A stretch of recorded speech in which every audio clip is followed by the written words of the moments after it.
Karena memang Ba'alawi kalau tidak dilawan, semakin kemaki semakin beleleng. Salah satu contoh yaitu di pondoknya Habib Novel itu ternyata ada muhibbin datang ke tempat saya, laporan bahwa setiap bulan itu terus dikejar harus setor. Pondoknya udah jadi ya? Bukan, beli tanah jadi terus, jadi harus bayar. Saya masih punya hutang 800 juta untuk tanah sana masih belum terbayar. Ya ini kurang aja. Ini benar-benar bangsa Indonesia itu dimiskinkan oleh para habib. Jadi itu sudah termasuk apa itu teori nasional. Jadi bagaimana muhibbin itu miskin semua. Tolong ya, jangan dimasukkan. Boten. Terus juragan pitik Bambang, saya tahu persis tenaganya yang disuruh nyari uang karena diserai oleh Habib Lutfi pada saat kalau kamu harus cari uang 1 miliar, sehingga benar-benar sopirnya Bapak lari ke Surabaya, ke Jakarta, nagih itu karena target itu harus tercukupi sampai 1 miliar untuk muktamar apa itu Jerman. Nah ini kan berarti kurang ajarnya luar biasa. 1 miliar harus wujud untuk memenuhi target sampai sopir. Lah yo karo buruwe rabi bayar, karo buruwe pamite aja mak karo habib duit kuek ke kabeh.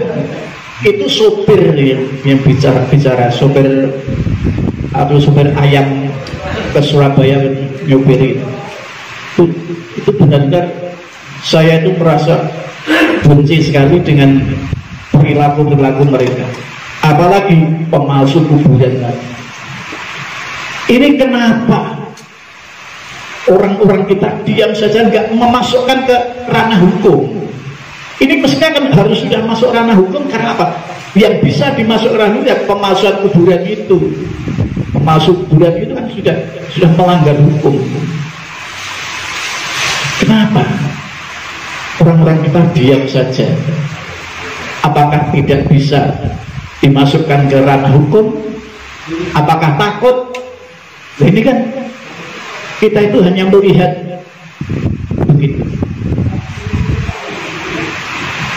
Dan kenapa kita mestinya kan harus depel PBI ini, mari kita depel ke Gus Mus dan Kiai Mustafa Bisri, depel ke Pak Marzuki Mustamar.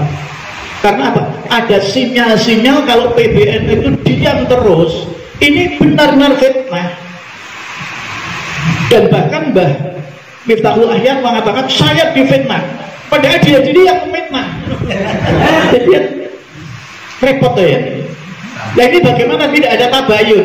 Dan mestinya nanti Gus Mus, Pak Marzuki dan sebagainya itu tokoh-tokoh kita itu tabayun dengan PBNU. Ayo PBNU 3 bagaimana? Ini anak-anak ini akan perang. Jangan dibiarkan, kan saat itu terjadi konflik horizontal kan, yang hancur itu NU semua. Muhibbin NU, kita NU. Wali Songo NU, kasihan yang orang-orang yang alim nanti kalau jadi korban. Karena sasarannya mesti tokoh-tokoh kiai-kiai yang diancam. Dan kita minta PBI ini ada yaitu suatu gerakan bagaimana pesantren-pesantren itu jangan ngundang habaib, manas-manasi PBI, manas-manasi. Coba kalau kita lihat di tempatnya Pak Kiai Adnan, padahal ikut tempatnya Pak Kiai Nawawi, tapi ngundangnya Habib Rifki. Ada spanduk tadi saya lewat itu, ya Allah, Kiai Adnan jejer karo Habib Rifki di foto Senen Kliwon. Nah ini namanya apa? Berarti muhibbin atau pengasuh pondok itu takut sedikit umatnya yang datang. Kalau ada Habibnya kan banyak orang bawa bendera datang, goyang bendera, ya Nabi salam alaika. Nah ini kalau semacam itu PWI diam saja, maka saya mohon ada silaturahmi ke pesantren-pesantren untuk dimohon tidak mengundang Habib. Kira-kira berani nggak ini PWI?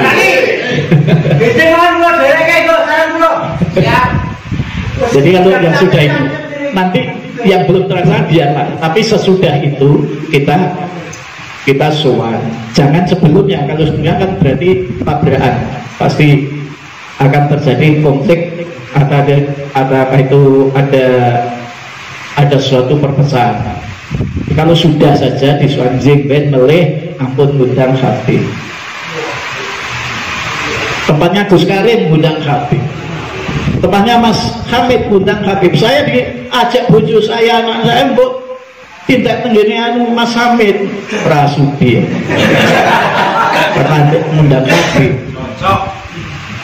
Dan Habib itu hebat, kalau dengan kiai ini malah ngedit.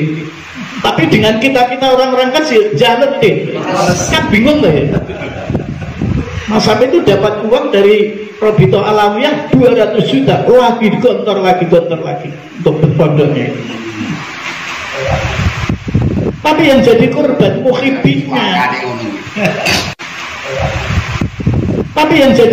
muhibbinnya. Inilah yang kita sangat prihatin, bahwa ini adalah sifatnya adalah nasional, dimanapun begitu. Sehingga banyak para muhibbin itu yang penting iso ngai Habib senajan bojo anake ora digagas. Itu banyak semacam itu.